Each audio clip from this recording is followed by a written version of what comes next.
Welcome to this episode of the Women in Technology Spotlight. Today, I will be talking to Birgit Reiners, who is currently the Director of Professional Services Sales at VMware in Germany. Thank you for joining us for this conversation. Please like and subscribe to my channel so you won't miss any episodes. Welcome, Birgit. Thank you for coming on the podcast. Thank you, Ronke, for having me. Let's kick off our conversation with a little bit about yourself. Tell me who you are.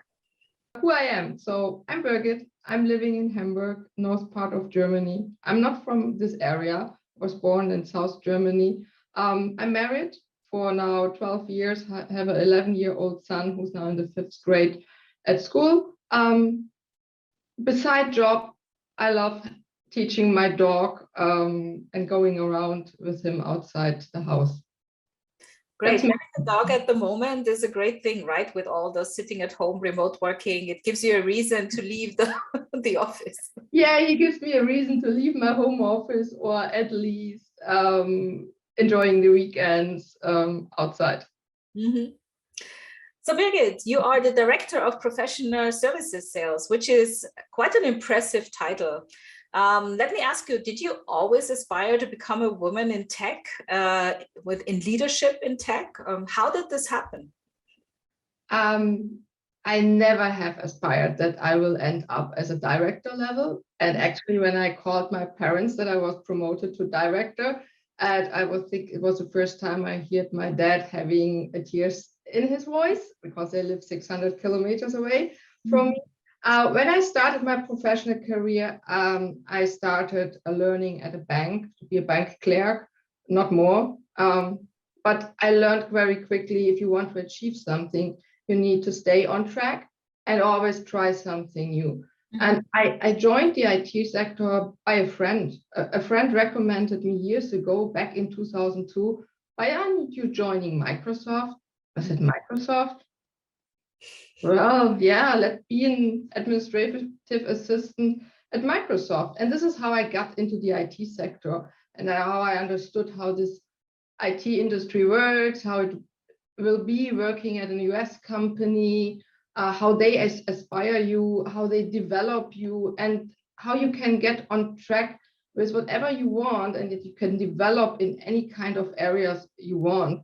Actually, I stayed 17 and a half years at this company and moved 2 years ago to VMware to give another kickstart into my career. But it has all something to do with lifelong learning and developing a mindset around staying on track, finding new areas of interest, and especially what are your lifetime events and how they inspire you to learn something.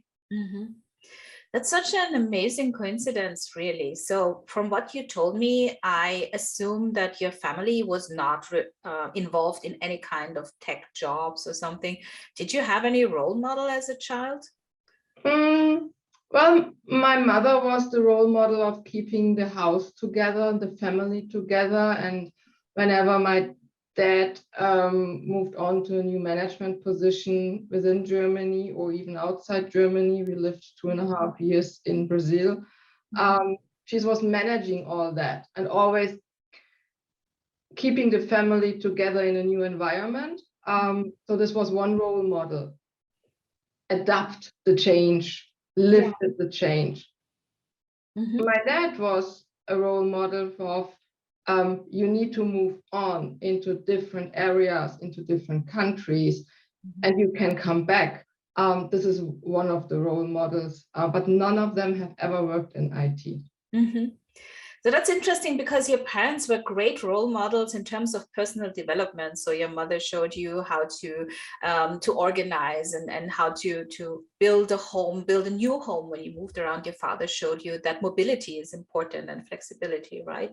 So tell me a little bit about what kind of schools you went to. So you said you were also in Brazil, which obviously means that you had to switch schools. What was it like?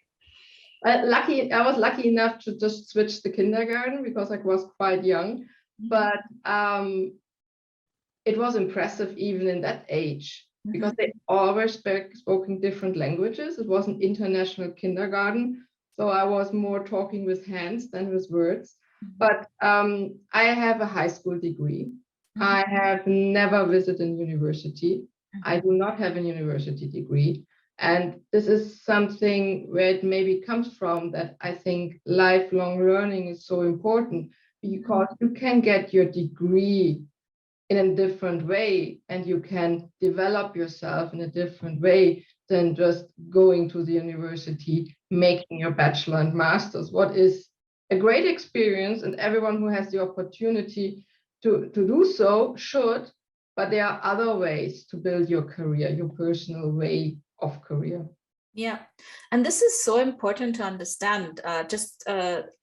Recently, I found a quote by one of the women who worked at Google. And she said that even though we want more women to study tech, we have to remember that it is not necessary to have studied tech to go into tech. So this is, and I also don't have a tech degree, so this resonates very deeply with me. And I think it's so important to understand that skills are something that you can learn. As you said, you talked about lifelong learning, which is obviously a big topic in your life, but passion can be taught and interest can be taught. You have to have that. And if you have that, you can obviously reach director level in a big US company.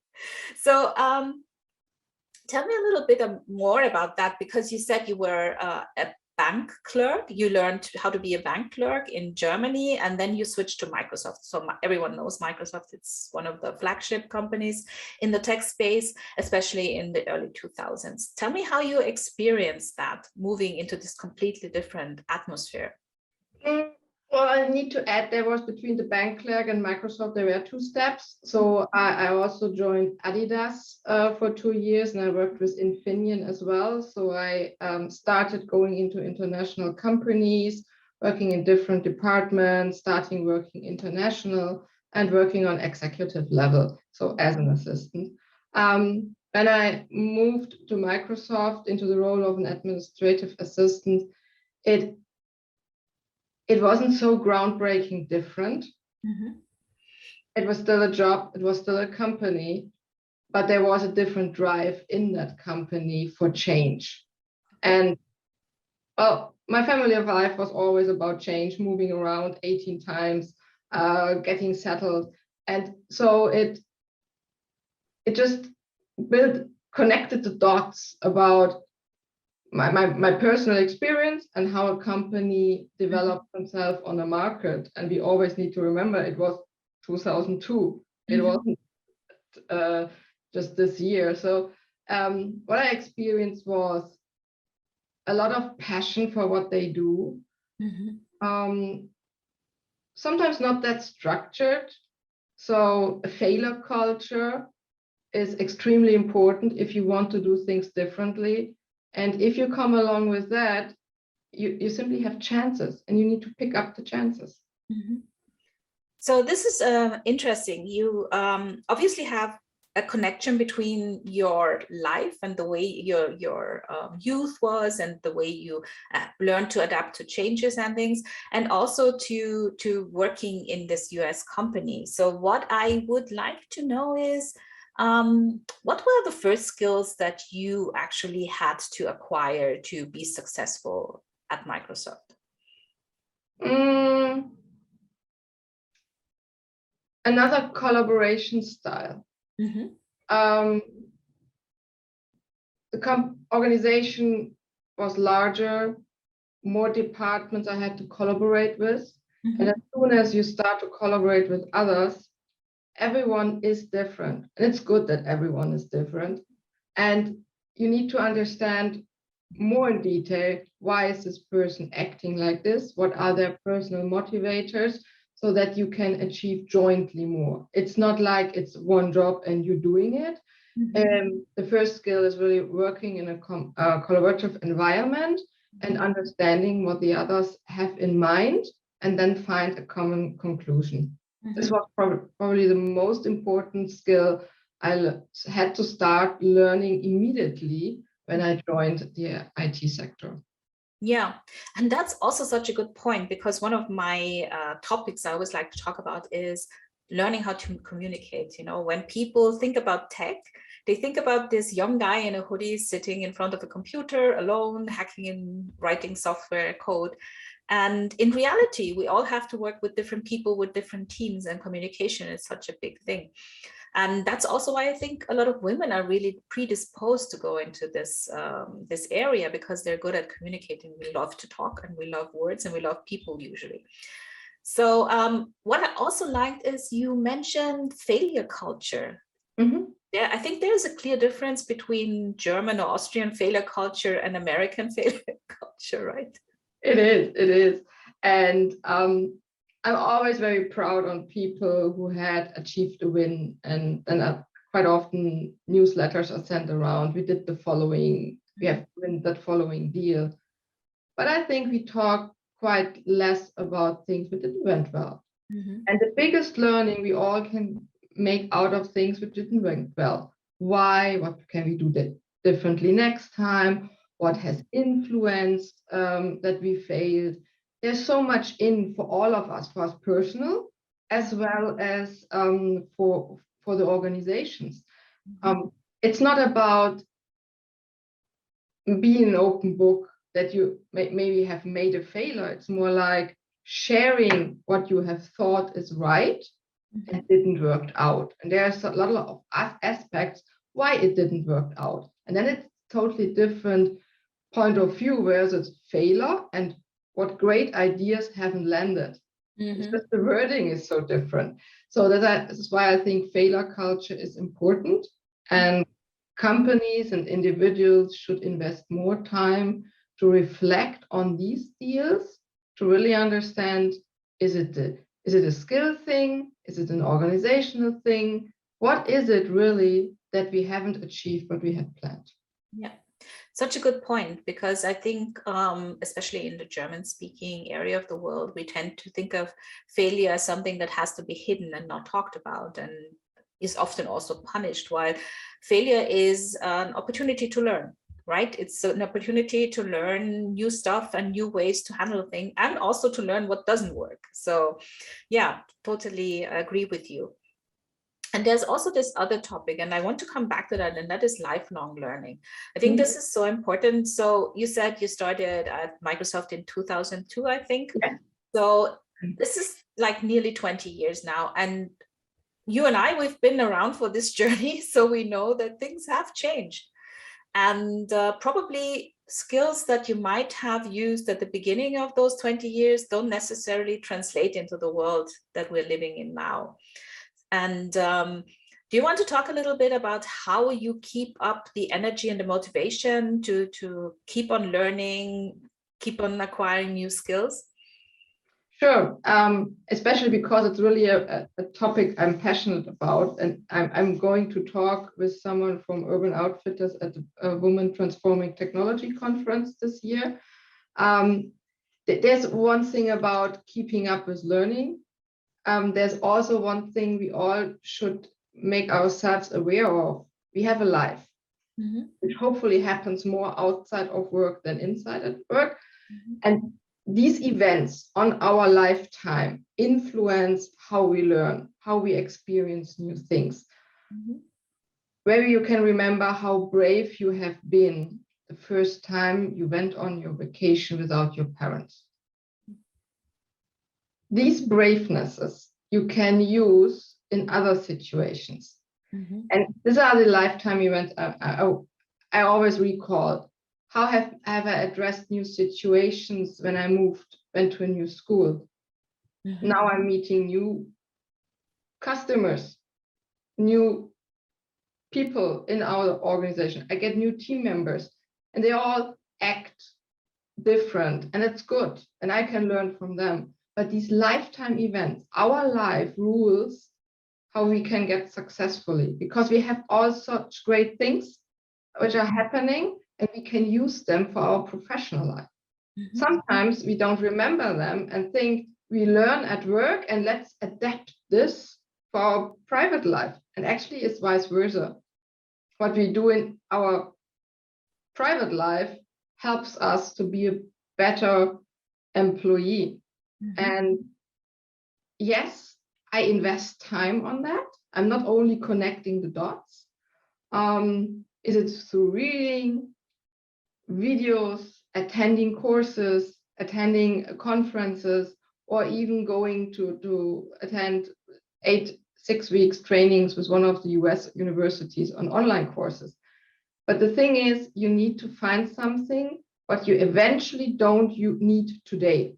If you train yourself on something you need exactly today to perform in your job, it doesn't support your growth mindset. It's just then here for the moment. You always need to find something what is maybe the second step after the next. So this is how I really adapt this, and everyone has a different approach. This is extremely important. For example, I buy books. I read them partly. I never read a book from the beginning to the end. Others would say that's waste of money, but I'm just looking for snapshots I can reuse, and others are more successful if they read the whole book and maybe summarize it by themselves in an Excel summary. So you need to find your own way, but most important is understand how you are successful in your private life and try to use this for your professional life. I love that approach, and what it means to me is that self-reflection is what makes you successful in some way also, because when you talk about those private events that teach you things, what you have to have is the ability to reflect on that and to understand what you learn from that and then use it. Because a lot of people have a lot of things happening in their life and they just, they don't even realize, and they don't even realize that they have acquired skills. And I also love that you are so reflected that you can just say, I don't have to read the entire book, because it's so uncommon actually to be aware that you have to do what works best. And it's not about reading just half the book or just pieces of it. It's about understanding that this works for you. So I think that is what makes you also very successful. Lifelong learning is something that we could probably talk about for hours, but there's some other topics about women in tech that I want to talk about. And one is, of course, you mentioned that, the Women Transforming Technology Conference. And I want to mention that because there has been a rise of these conferences for women to give us a chance to present ourselves, talk to each other, exchange ideas. And I think that is rooted in the fact that this is a very male-dominated field and we need our own spaces.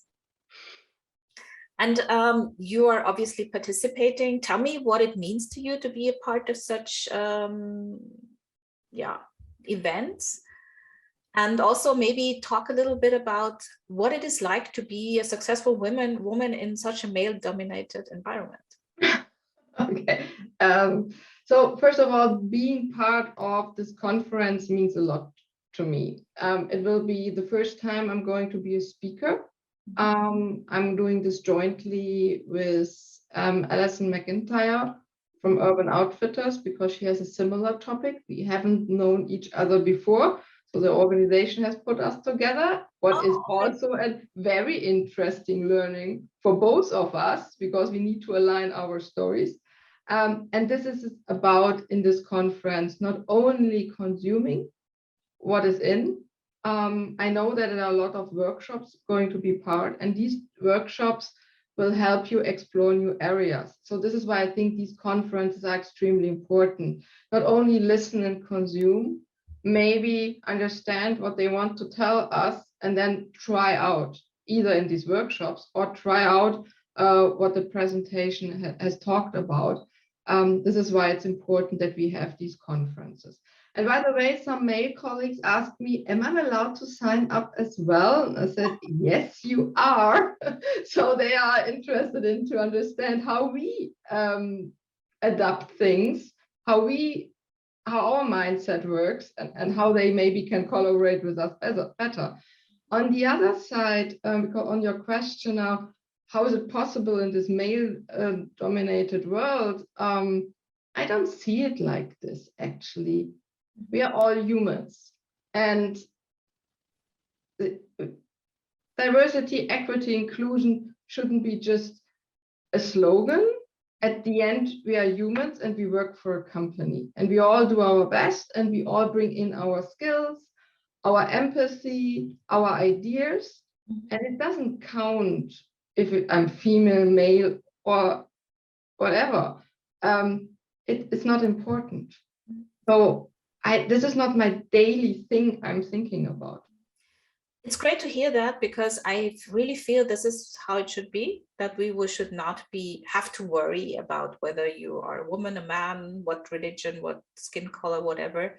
I have, however, encountered a lot of women who have made different experiences, especially in areas where there are more men than women, but it's really empowering to hear that you don't have this issue. I think it's good to actually also talk about that there are a lot of women who have not had negative experiences, because that's also encouraging for other women to join, right?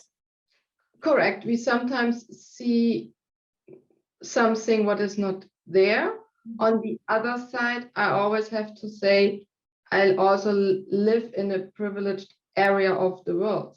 We should never forget this. I'm in Germany, I'm in Europe. So things work differently, and others maybe have a challenge. I don't see it in that way. For where I am, maybe it would be different for me if I'm somewhere else. Yeah, that is also true. We have to remember that we have mostly first world problems, as one says that nowadays. Yeah. We are already nearly at half an hour, which is the time I usually try to keep these conversations at. But before I end this conversation with you, I would like to ask you, if you look at young women coming into this field and trying to be successful, is there anything you would give them as a tip to help them be successful? Find your personal motivators.